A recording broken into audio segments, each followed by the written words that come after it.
Otep à tous, bien-aimés frères et sœurs. Chose promise, chose due. Je vous avais promis que je vais vous expliquer pourquoi les Américains ont décidé de ne pas autoriser des frappes en profondeur en Ukraine.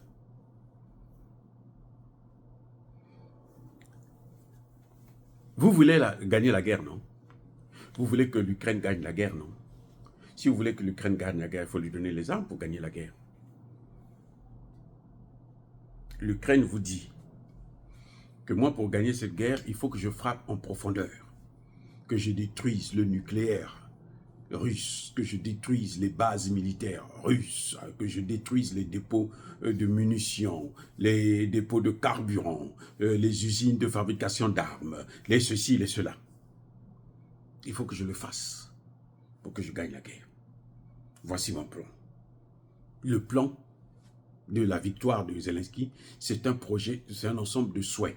Donnez-moi ça, ça, ça, ça, ça. Je veux faire ça, ça, ça, ça, ça. Frappe en profondeur. Ils ont refusé. Vous savez pourquoi? Parce qu'ils ne peuvent pas assumer. Ils ne peuvent pas gagner la guerre malgré ça. Et il ne faut pas qu'ils soient humiliés, qu'ils sortent là-bas la tête entre les cuisses. Qu'est-ce que je veux dire par là?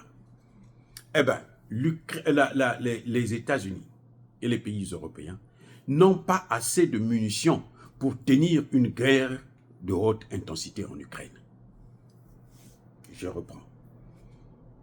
Les Américains, les Européens, le Canada et les autres, tous les pays de l'OTAN, n'ont pas assez de munitions, d'armes pour tenir une guerre de haute intensité. L'Ukraine a tout reçu. Si vous voyez qu'il ne donne plus rien, c'est parce que l'Ukraine a tout reçu. Et ça ne marche pas. Bien sûr.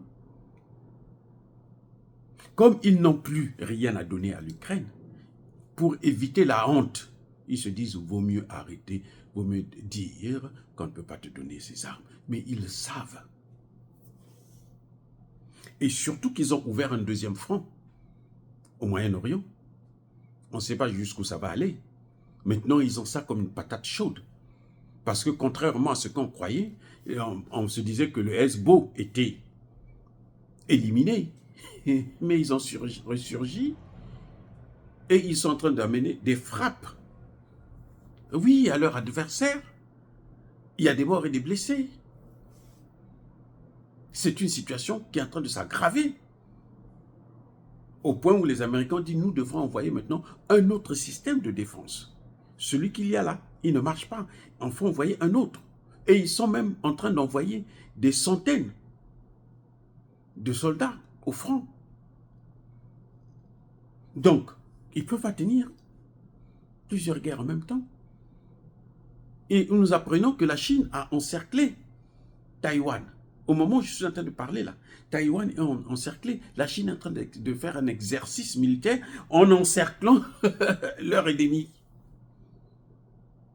Et c'est pourquoi c'est pour prendre le pouls, savoir bon, quelles sont les positions d'attaque, quelle sera la stratégie qu'on va mener le jour qu'on va déclencher.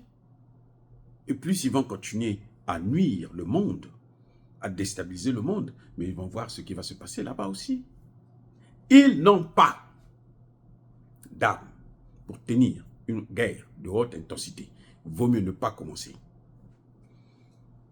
Le Pentagone, c'est-à-dire le ministère de la Défense américaine, est en opposition avec le chef de la Maison-Blanche, Joe Biden. Le Pentagone dit, nous devrons préparer la guerre contre la Chine dans le Pacifique. Nous devons préparer, c'est-à-dire qu'on n'est pas encore prêt. Il nous faut des années, c'est apparemment 2027. Maintenant, là, s'ils continuent à faire une guerre, ils vont en tenir quoi?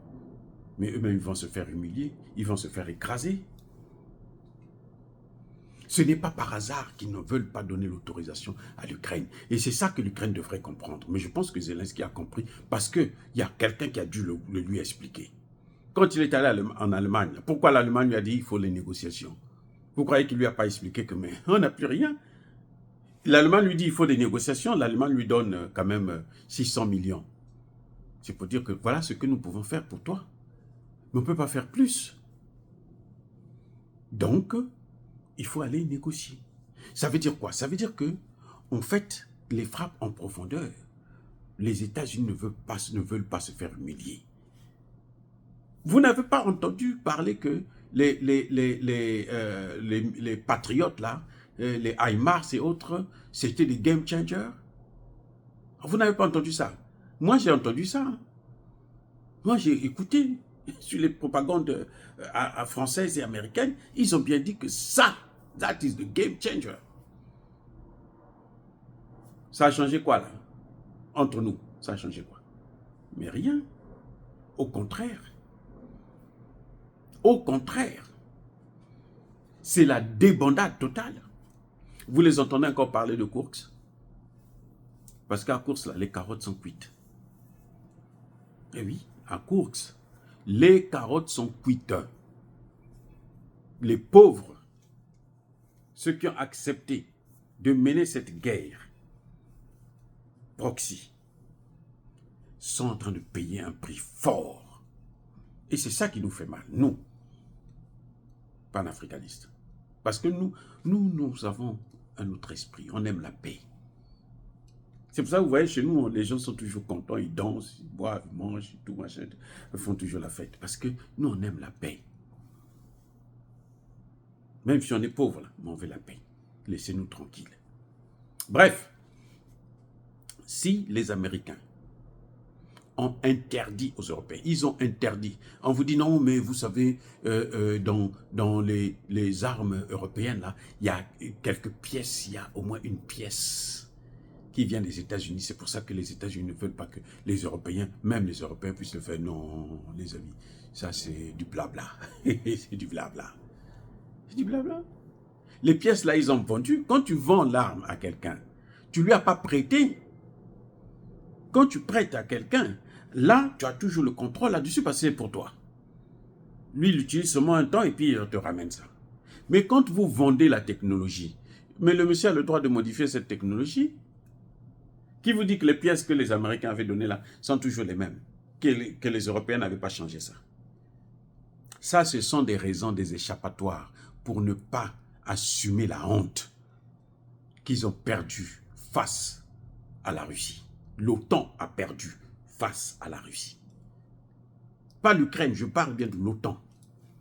C'est pour ça que vous voyez tout ça là. Oh non, il y a une pièce. Nous savons que, les missiles Shadow sont formés, comment vous appelez, en Grande-Bretagne, hein, en France et en Grande-Bretagne, puisque c'est le même. Les Français appellent ça, ils ont un autre nom. Scarp ou je ne sais pas quoi. Les Allemands aussi ont leurs missiles longue portée. Et on dit non, il y a la pièce D. Donc, eux, pour utiliser leurs missiles là, ils ont toujours besoin de l'autorisation américaine. C'est faux. Non. Quand vous vendez une assiette à quelqu'un, si le monsieur mange le mfumbu, le sakasaka, ou bien il mange son dolé dedans, ça, ce n'est plus votre problème. Il peut manger le ndolé, il peut manger le mfumbu, il peut manger le tchèb dans cette assiette-là. Ça, ce n'est plus votre problème. Vous lui avez vendu l'assiette, ça lui appartient. C'est comme les armes. Si les Américains ont vendu quelques pièces, c'est devenu, ce n'est pas l'arme qui va sortir de là n'est pas américaine. C'est la moindre des choses. Donc, quand vous voyez que ce qu'ils disent, que nous, on ne veut pas donner l'autorisation là, non, on ne peut pas donner l'autorisation, parce que si on donne l'autorisation là, et que ce sera la dernière étape de notre échec, et tout le monde va voir que nous n'avons pas pu vaincre la Russie. La réalité, c'est ça, ils ne peuvent pas. Ils sont conscients. Les Américains sont très pragmatiques. Ils ne sont pas comme les Macron, là. Tout ce que vous voyez, que Macron disait, je vais envoyer des troupes, je vais ceci, c'était l'intimidation. Ils croyaient que les Russes vont s'abaisser devant ça. Non, les Russes ne reculent pas devant ça. Ils ne reculent pas, ils ne reculeront pas devant ces intimidations. Et c'est pour ça qu'ils se sont dit, bon, écoutez, on ne peut pas laisser. Les Américains ont tout de suite lâché.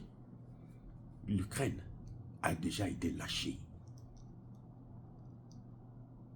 Ah oui, c'est sûr qu'on lui a dit ici aux États-Unis, mais Trump a dit, c'est un businessman, un commercial.